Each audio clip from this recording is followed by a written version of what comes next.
할렐루야.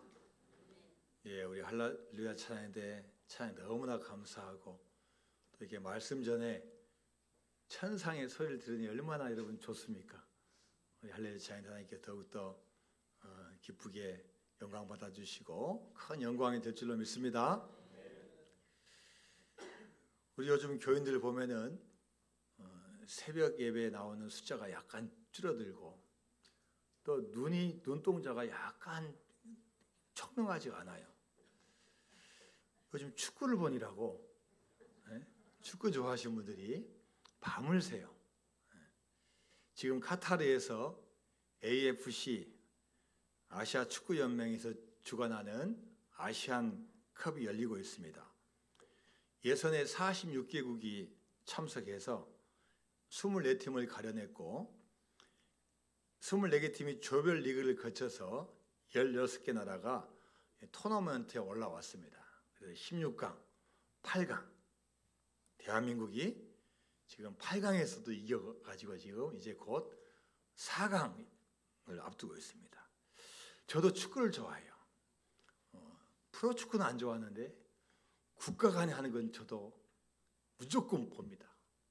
그런데 여러분 이번에 대한민국하고 어디하고 했죠? 나라도 잊어먹었어요.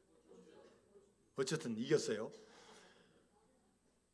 밤에 했죠. 밤에 새벽에 설교는 해야 되고 봐야 되겠고 제가 전반전까지만 봤어요. 전반전 1대0으로 지고 있었어요.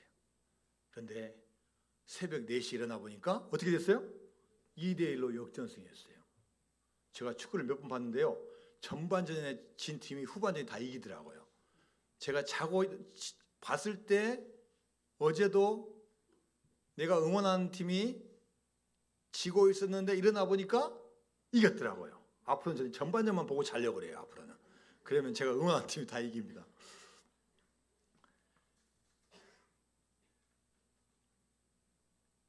일본도 축구를 잘합니다. 이번에 우승 후보라고 했는데 어제 이란에 져서 탈락을 했습니다. 자, 그런데 이 아시아에서 비교가 되는 나라가 있습니다. 그 나라가 중국인데 이 중국도 조별리그에서 한 번도 이기지 못하고 한 골도 넣지 못하고 탈락을 했습니다. 우리나라는 그동안 월드컵 대회 무려 10번이나 나갔습니다. 10번이나. 근데 여러분 중국은 몇 번 나간지 아세요? 딱 한 번 나갔어요. 그것도 언제 나갔냐? 2002년도에 일본과 우리나라가 개최국이어서 자동으로 올라가니까 그 틈 어부지리로 또 올라갔어요. 그만큼 지금 중국이 축구 실력이 없어요. 근데 참 신기합니다. 여러분 중국 보세요. 스포츠 못하는 게 없어요. 특히 여러분 탁구 보세요. 탁구에서 금메달 따는 건요 기적이에요. 기적. 대부분 다 중국 선수가 휩쓸어요. 얼마 전에 대회에서는요 16개 나라가 나왔어요. 16개 나라가. 그런데 그 중에서 13개 나라가 다 중국 선수예요. 다 귀화해가지고. 그 나라에서는 국가대표가 못 되니까 다 다른 나라에 가가지고 국가대표 될 정도로 탁구를 그렇게 많이 쳐요. 탁구 같은 종목은 정식 등록된 선수만 해서 3천만 명이에요. 3천만 명. 중국이 그렇게 많이 이기기를 원하고 축구에 대한 관심이 많고 응원을 열심히 하지만 중국이 축구를 못하는 이유가 있습니다. 여러 가지 이유가 있는데 두 가지 이유를 든다면 첫 번째는 축구의 저변이 아주 얕다는 거예요. 여러분 어떤 운동을 잘하려면요 그 운동을 잘하기 위한 선수들뿐만 아니라 그 동호회부터 시작해서 관심과 열심히 하는 분들이 많아야 돼요. 여기에서 이제 거쳐서 유명하고 좋은 선수가 나오는 거예요. 그런데 중국에서 몇 년 전에 통계를 보니까 등록된 숫자가 몇 명이냐? 10만 명밖에 안 돼요. 10만 명. 우리 대한민국도 10만 명인데 우리보다 인구가 몇십 배 많은 이 중국이 10만 명밖에 되지 않는다는 거예요. 탁구는 몇 명이라고요? 무려 3천만 명인데 정식 축구 운동선수가 10만 명밖에 안 된다는 거예요. 전체 인구의 0.0061%. 선수층이 얇으니까 좋은 선수가 나올 수 없다는 거예요. 그래서 이 시진핑이 앞으로 중국의 축구를 키우자 해가지고 유소년들을 키우려고 어마어마한 돈을 투자하는데, 또 축구 선수 지망생 입장에서는 돈이 너무 많이 들어간다는 거예요. 축구 학교에 들어가려면 최소한 1년에 1,000만 원, 보통 몇 천만 원을 학비를 내야 되니 과연 누가 들어가냐는 거예요. 아무리 키워도 이 저변이 얇기 때문에 축구를 잘할 수가 없다. 그 다음에 두 번째로, 중국 프로 축구 선수는 연봉이 아주 높다고 합니다. 우리나라에서 연봉을 받는 선수보다 최소한 3배에서 10배 정도는 더 많이 준다. 여러분, 웬만한 공차는 선수는요 몇십억 받아요. 중국 자체에서. 외국에 안 가도. 여러분, 그러니까 외국에 갈 필요 있어요, 없어요? 안 가는 거예요, 안 가요. 우리나라는 어떻게 하면은 외국에 진출해서 연봉도 높이고 하려고 하는데, 중국은 연봉이 세니까 갈 필요가 없는 거예요. 적당히 최선을 다하지 않고 적당히. 그러니까 어느 정도의 성적은 내지만 절대로 좋은 성적을 낼 수 없다는 거예요. 선진 축구를 배우고 도입하고 또 많이 부딪히고 많이 배워야 되는데 그런 기회가 없다는 거예요. 중국 축구는 우물안 개구리다. 최선을 다하지 않는다. 그러니 아무리 10억의 인구가 응원해도 선수들 실력이 낮으니까 절대로 좋은 성적을 낼 수 없다는 거예요. 그러니 중국 축구에 실망을 할 수밖에 없습니다. 자, 경우는 다르지만 많은 사람들이 교회에 와서 실망을 하는 경우가 있습니다. 그 이유는 자기가 교회에 대한 어떤 환상이나 기대치나 생각이 있는데 그 기대치에 못 미치는 거예요. 교회 오면은 많은 관심과 사랑을 받을 줄 알았는데 의외로 자기네들끼리만 똘똘 뭉쳐 있어요. 예수 믿는 사람들은 좀 정직하게 사는가 생각했는데 알고 보니까 안 믿는 사람들과 별반 다른 게 없어요. 특별히 사업하는 분들 보니까 안 믿는 분들과 별 차이가 없어. 교회는 사랑과 용서가 풍성해서 참 화기애애할 줄 알았더니 또 들어가 보니까 교회도 분쟁이 있고 싸움이 있어요. 그래서 교회에 실망합니다. 그래서 많은 분들은 에이, 교회는 무슨 교회야? 하나님만 잘 믿으면 되지. 교회 갈 필요가 있어? 이렇게 생각합니다. 그래서 교회 나오지 않고 가족끼리 예배를 드리거나 아니면 혼자서 성경책 보고 혼자서 예배를 드린다는 거예요. 어떤 분들은 그럴지라도 그래, 교회를 포기할 수 없으니까 내가 추구하는 이상적인 교회가 어디 있지 않나 하고 이제 교회를 찾아다닙니다. 그러나 여러분은 어딜 가도 교회는 큰 차이가 나지 않습니다. 처음에는 반기는 것 같은데 결국은 숫자를 불려고 하는 거 아닌가? 형식적으로 날 만나주는 게 아닌가? 이런 의심이 들 때가 많아요. 문제없는 교회가 있을까 하고 들어갔는데 자세히 보니까 여기도 아니에요. 여기도 보니까 문제가 시간이 가면 갈수록 보이는 거예요. 혹시 큰 교회 다니면 어쩔까? 여러분, 큰 교회가 좋은 점이 많아요. 큰 교회 가면은 주차 시설이 잘 돼 있어요. 또 시스템이 잘 돼 있어서 뭐 거치는 게 별로 없어요. 편리하고 또 워낙 숫자가 많으니까 등록 안 해도 돼요. 등록카드 안 써도 돼요. 그냥 다니면서 드리고 싶으면 가고 또 안 드리고 싶으면 안 가도 돼요. 큰 교회 대부분 특징이 목사님들 설교가 대부분 좋은 편이에요.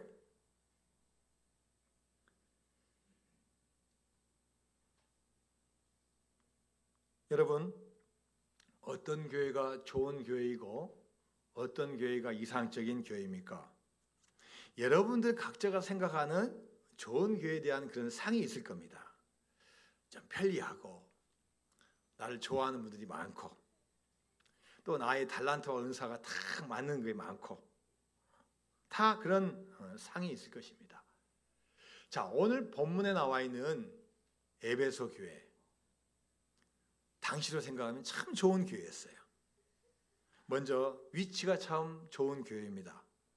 에베소 교회는 소아시아 지역의 교통의 중심지에 자리 잡고 있었습니다. 그리고 이 에베소라는 도시는 요즘 말로 하면 아예 계획도시예요. 분당처럼 계획도시예요. 아주 집도 잘 지었고 또 문화시설도 잘 돼 있고 또 벌써 기원전 400년 전에요. 포장도로가 쫙 깔렸어요. 아주 멋진 돌로 쫙 포장되어 있었어요.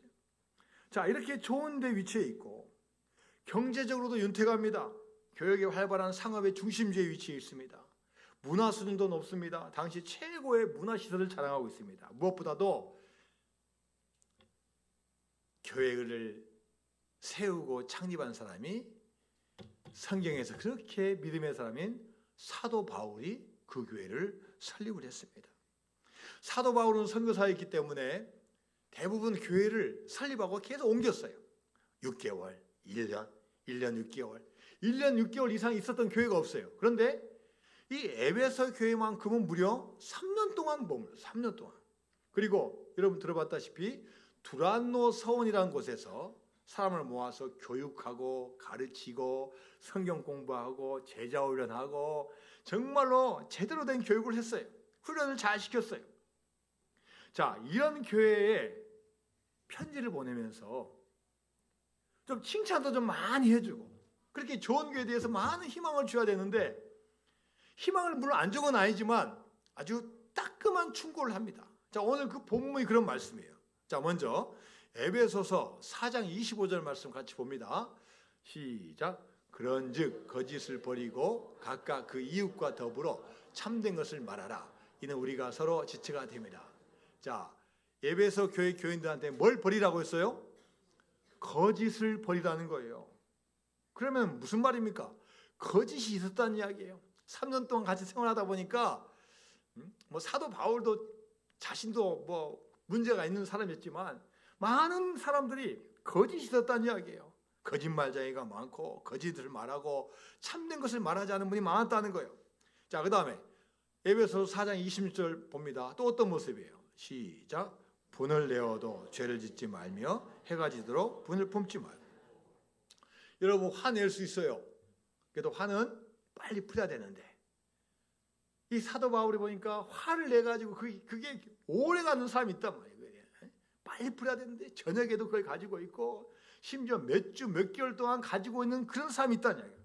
그래서 혹시 화를 내어도 죄 지을 정도로 하지 마라. 빨리 풀라고 이야기하는 거예요. 그리고 에베소 4장 27절에서 너희들은 마귀에게 틈을 주지 말라라고 권면하면서 28절 말씀합니다. 28절 시작. 도둑질하는 자는 다시 도둑질하지 말고 돌이켜 가난한 자에게 구제할 수 있도록 자기 손으로 수고하며 선한 일. 자, 뭐 하지 말라고요? 도둑질하지 말라는 거예요. 도둑질 계속 하지 말라는 거예요. 그 다음에 에베소 4장 29절 말씀 시작. 무릇 더러운 말은 너희 입 밖에도 내지 말고 오직 덕을 세우는데 소용되는 대로 선한 말을 하여 듣는 자들에게 은혜를 끼치게 하라. 자, 또 무슨 말을 많이 했다고요? 더러운 말을 많이 한 거예요. 요즘으로 하면 욕하고 불평하고 상소리하고 음담패설을 좋아하는 사람들이 있었다는 이야기예요. 자, 당시로는 정말로 세워진 멋있는 교회, 여러 가지가 잘 갖추어진 교회, 또 사도 바울이라는 아주 귀한 목회자가 3년 동안 열심히 했던 그 교회도 수많은 문제점이 있는 교회였다는 거예요. 우리가 교회의 모습을 이야기하면서 초대교회를 많이 이야기하고 저도 설교를 많이 했습니다. 사도행전 2장 42절부터 47절까지 말씀 보니까 얼마나 귀한 말씀이 나옵니까? 성령이 충만해서 모이게 힘쓰고 같이 기도하고 떡을 떼고 나눠주고 심지어 필요를 따라서 나눠주고 심지어 자기 재산까지 팔아서 나눈 교회가 초대교회였는데 그게 항상 되느냐? 언제 성령을 소멸할지 모르고 언제 마귀가 틈탈지 몰라가지고 그 모습이 계속되지 않는다는 거예요. 여러분, 우리들이 생각하는 이상적인 교회는 어떤 교회입니까? 초대교회도 아나니아와 삽비라 같은 사람이 있어요. 믿음 생활 잘하는 것 같고 심지어 집을 팔았는데도 사도에게 거짓말을 하는 거예요. 좋은 사람만 있고 친절한 사람만 있고 문제 없는 사람만 모이는 것이 교회입니까? 여러분, 우리 분명히 다시 한번 생각해 보십시오. 그렇지 않습니다. 죄송하지만 완벽한 교회는 하나도 없어요. 이 세상에 완벽한 교회, 완벽한 성도는 한 명도 없다는 거예요. 오히려 교회는 누가 오는 곳이냐? 정말 부족하고 죄인 된 사람이 오는 곳이 바로 교회라는 거예요. 죄인들이 와서 주님의 이름으로 구원받고 주님의 이름으로 용서받고 주님의 이름으로 변화가 되고 비록 죄인이었지만 조금씩 나아져가는 것이 바로 우리의 모습이 되는 줄로 믿습니다. 예수님은 오히려 최고의 의인이라고 자부하는 이 바리새인들을 책망하셨어요. 내가 율법의 최고다. 내가 봉사의 최고다. 내가 헌금을 최고 잘 낸다. 나는 금식도 한다. 오히려 이런 의인이라고 생각하는 사람은 오히려 책망하셨어요. 예수님이 생각하신 이상적인 교회는 뭐냐? 예수님이 필요한 사람들이 오는 거예요. 물질이 필요하고 건강이 필요하고 내 영혼 구원이 필요하고 내가 아픈 데가 있는데 치료받기를 원하고 예수님이 필요한 죄인들이 오는 것이 바로 교회라는 거예요.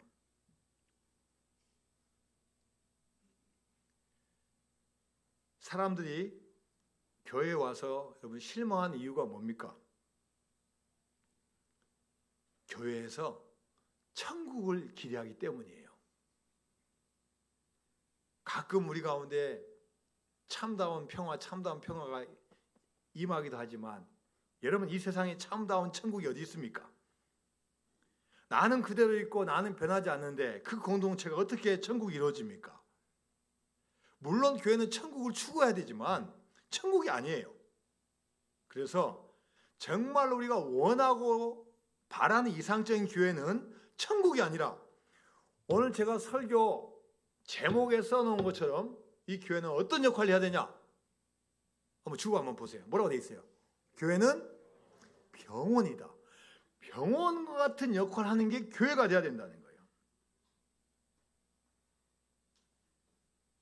교회에 와서 우리 마음의 문제, 정신의 문제, 영적인 문제, 질병의 문제, 이런 문제들이 치료받는 병원이 되어야 될 줄로 믿습니다. 여러분, 혹시 내가 교만해서 교회 왔습니까? 이 교만함이 치유가 되어야 됩니다. 내가 이기적으로 살아왔습니까? 주님 만나서 이기적인 것이 점점점 변해가지고 이타적으로 변해야 되는 거예요. 내가 혈기가 많습니까? 욱합니까? 그러면 주님 만나고 조금씩 바꿔지고 줄어들어야 돼요.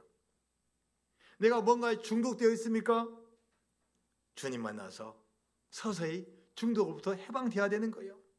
하나님의 사랑으로 치료받고 하나님의 능력을 덧입어서 조금씩 회복되는 역사가 일어나야 될 줄로 믿습니다. 우리는 분명하게 여러분 다시 한번 생각해 보십시오. 교회는 천국이 아니고 병원이라는 것. 그렇기 때문에 교회 와서 이기적인 사람, 교만한 사람, 건방진 사람, 세상만을 생각하는 사람, 이런 분을 만났을 때 여러분 놀라시면 안 된다는 거예요. 제가 설교하다가 혹시 실수하고 제가 목회하다가 잘못한 거 당연한 거예요. 당연한 거예요. 그동안 많이 안 나타날 뿐이지 당연한 거예요. 하나님께 은혜를 많이 주셔서 실수를 적게 한 것뿐이 당연한 거예요. 여러분 새 가족이 와가지고 세상적인 모습 가지고 있는 거 그거 당연한 거예요.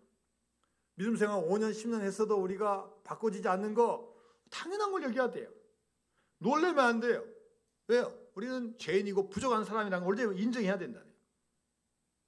그러나 거기에 멈추지 않고 병원에서 환자가 치유되는 것처럼 조금씩 치유되어서 하나님이 원하시는 교인이 되어야 될 줄로 믿습니다.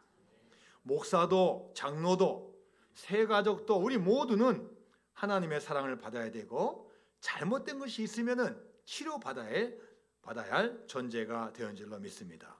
그래서 여러분 중요해요. 상대방을 완벽하게 보고 실수하고 잘못해서 정죄하는 분위기가 교회에 있으면 안 돼요. 저분이 참 좋은 거 많은데 이런 부분은 아직도 약하다. 나도 그런 부분이 있는데 그렇구나.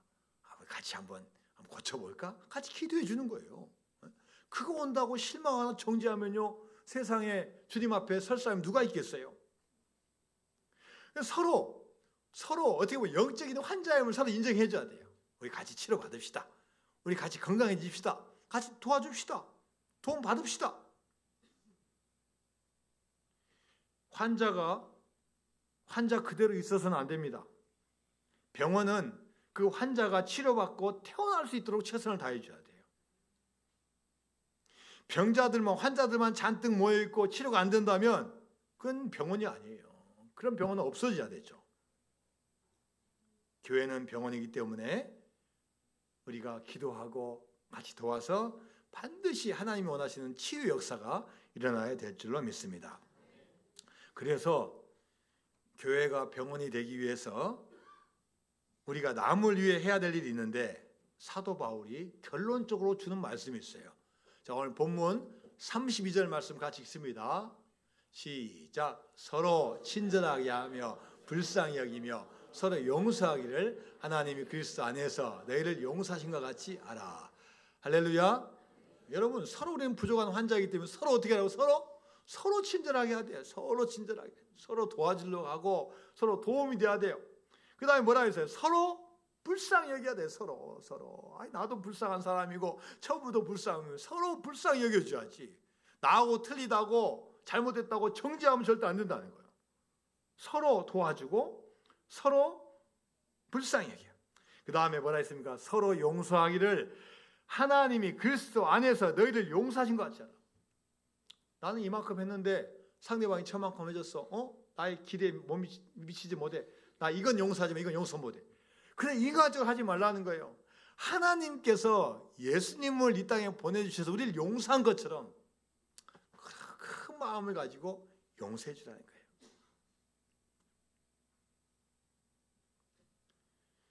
여러분, 병원에 가면은 병원에 있는 직원들, 의사, 간호사 빼고는 다 환자들입니다. 보호자 빼고 다 환자들이에요. 환자들 위해서 존재합니다. 수술실, 촬영실, 대기실, 모든 게 다 환자들 위해서 존재해요. 반신마비가 돼가지고 침대에 늘 누워있고 밥을 먹습니다. 한쪽이 마비됐으니까 불편해요. 한숨도 온전치 못해요. 떨어요.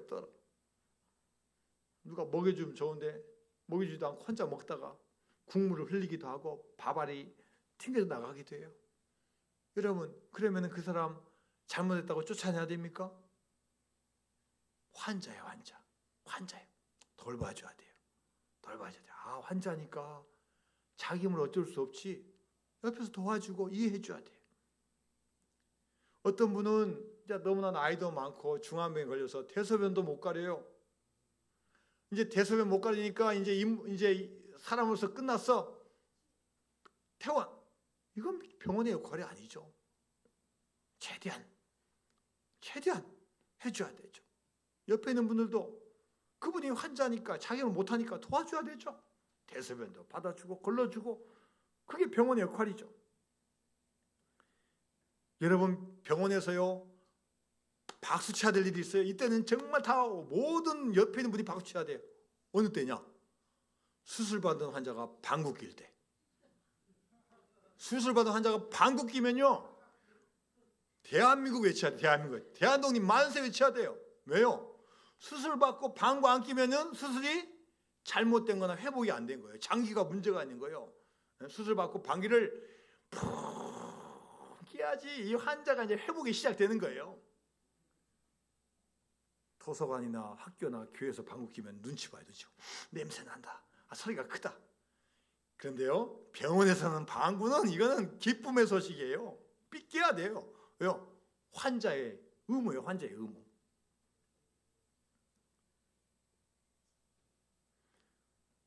교회는 다양한 사람들이 옵니다.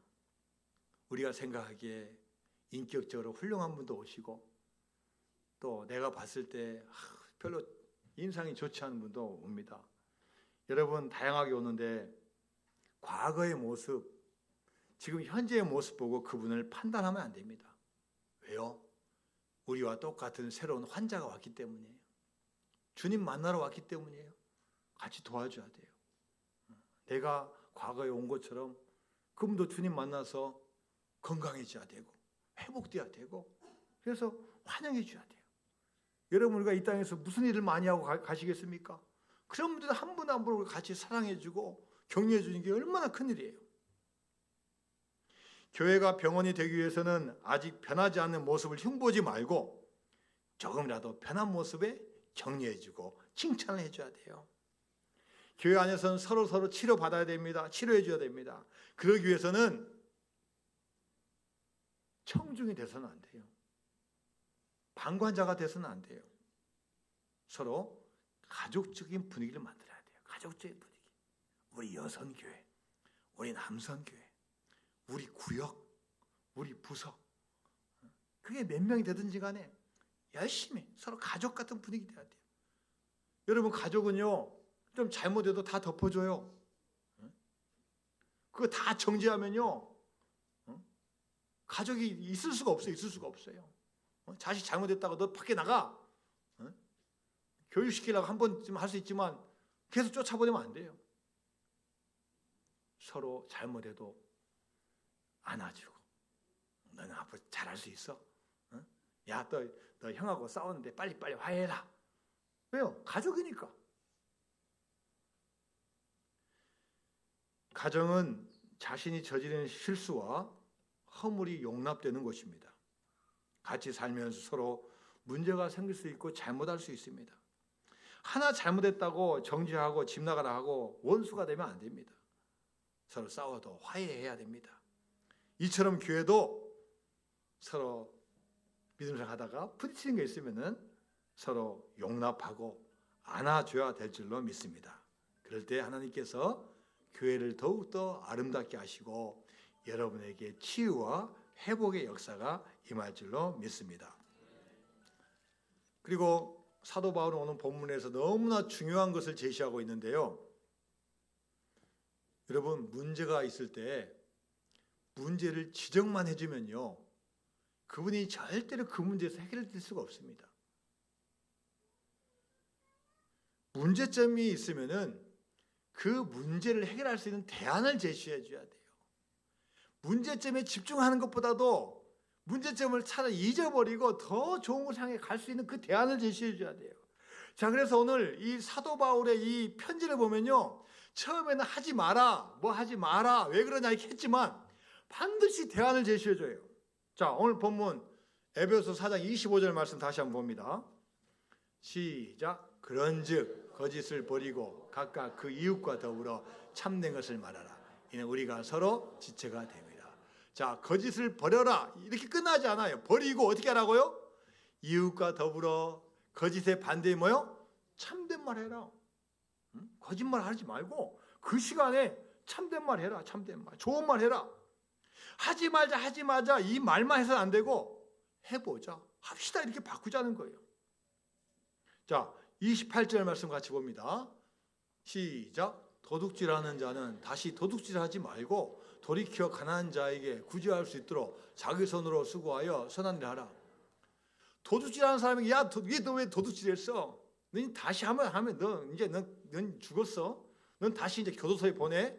그렇게 한다 해결되는 게 아니라는 거예요. 물론 무서워서 잠시 안 할 수도 있지만 그게 아니에요. 야, 너 그 좋은 기술 가지고 좀 좋은 데 써봐라. 좋은 데. 그 기술 가지고 좀 좋은 데서 일도 한번 해보고 말이야. 그 손기술 가지고 일도 해보고, 너 돈도 좀 많이 벌고, 그거 가지고 좋은 일도 뭐 착한 일도 많이 하고, 그거 얼마나 좋냐? 잘못된 것에 대해서 계속 지적만 하지 말고 잘할 수 있는 것에 대해서 하라고 권면하라는 거예요.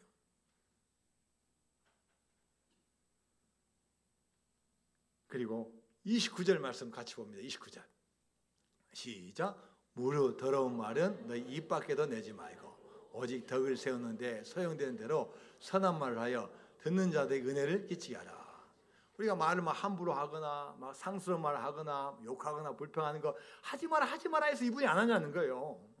또 하는데 또 안에 쓴뿌리가 있는데, 그래서 그 말할 시간에 어떻게 하라고요?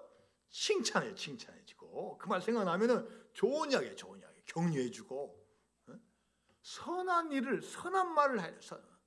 심지어 듣는 분이 그 말 듣고 어떻게 하라고요? 은혜 받게 하란 말이에요. 은혜 받게. 야, 귀한 말이다. 어떻게 그런 귀한 말을 해? 내가 평생 듣는 처음 말이야. 나 이런 칭찬 처음 받아봤어. 저도 그런 칭찬 받아본 적 있어요. 제가 잘생겼단 말도 들어봤어요.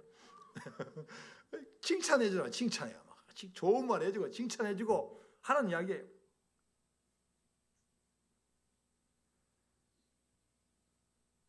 제일명성교회 성도 여러분, 2024년도에는 한번 우리가 바꿔 보시기 바랍니다. 물론 지금까지 잘하고 있는 분은 그대로 잘하시면 돼요. 그러나 혹시 우리가 늘 부정적인 것만, 하지 말라는 것만 하고 잘못된 것이 있다면은 이제는 하는 걸로, 좋은 걸 한번 여러분 바꿔 보시기 바랍니다. 하나님께서 도와주시고 반드시 은혜 주실 줄로 믿습니다. 여러분, 자녀에게도 마찬가지예요. 공부해라, 놀지 마라, 게임하지 마라, 스마트폰 하지 마라. 안 볼 때는 해요. 볼 때는 안 해도 절대 안 바꿔집니다. 좋은 것을 제시해 주세요. 야, 너는 보니까 그 시간에 이걸 하면 이 분야 최고가 될 것 같아. 너 그 스마트폰 이걸 하는 거 보니까 이쪽으로 나가면 넌 최고가 될 것 같아. 자꾸 좋은 이야기예요. 칭찬해주고 격려해주고 기도해주고 안수해주고 허그해주고 칭찬해주면 잘한다는 거예요. 여러분, 우리 영적인 치료도 마찬가지고 육체의 치료도 마찬가지입니다. 부정적인 데서 이루어지는 게 아니에요. 여러분, 병원 가가지고 엑스레이 보면 다 나오고 촬영하면 다 나와요. 그거 뭐 매달 점검한다고 건강 좋아지는 게 아니에요. 그건 참고용이고 긍정적으로 해야 돼요. 내가 이걸 위해서 좋게 하려면 뭐 해야 되겠어요? 뭐 해야 될까요? 때로는 약도 먹을 수도 있고, 또 심리치료도 하고. 저도 얼마 전에 2년 만에 종합검진 한번 받았습니다. 보니까요, 이야, 곧 죽을 것 같아요. 곧. 뭐가 그렇게 많은지 곧 죽을 것 같아요. 근데요, 치료법 여러 가지 있는데 공통된 게 있어요. 공통된 게. 규칙적인 운동을 하십시오. 운동하면요 80%가 다 나아요. 사실은요. 대부분 다 성인병이에요. 성인병. 우리가 운동 안 하고 맨날 먹기만 하고 맨날 편하기만 하고 맨날 과다로 다 문제가 생긴 거지. 뭐 여러분 부족해서 된 게 어디 있어요? 운동 하루에 10,000보 걷든지 뭘 하든지 운동하셔. 운동. 젊은 분들 훗날 아닐 거라 지금부터 준비하. 지금부터 운동하시라고. 그러면 50대 60대 끄떡없어요.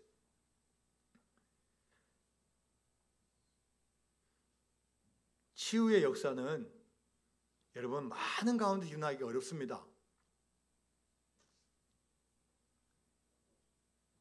병원에 가서도 많은 사람들이 병원 오지만 결국 치유받으려면요 담당 의사, 담당 간호사, 관계된 몇 사람하고 같이 치유하는 거예요. 교회도 우리가 이 예배도 잘 드리는 게 참 중요하지만 여러분이 몇 사람이 묶어서 같이 기도하고 같이 도와주고 같이 서로가 연합하는 공동체가 있어야 돼요. 예배 마치고 다 돌아가서 일주일 살면서 어떻게 삽니까? 점검하고 한 사람이 아프다. 우리 구역원 중에 힘든 분이 있다. 끝까지 책임져서 기도하는 거예요. 이웃을 사랑하라 하는데 여러분 누가 이웃입니까? 얼마나 폭이 넓어요. 얼마나 추상적이에요. 나에게 속해 있는 구역원, 나의 갇히고 있는 우리 찬양대원, 찬양대원 숫자가 너무 많아요. 20명도, 5명, 10명 단위로 묶어가지고 서로 끝까지 가족과 같은 이런 틀을 만들어야 돼요.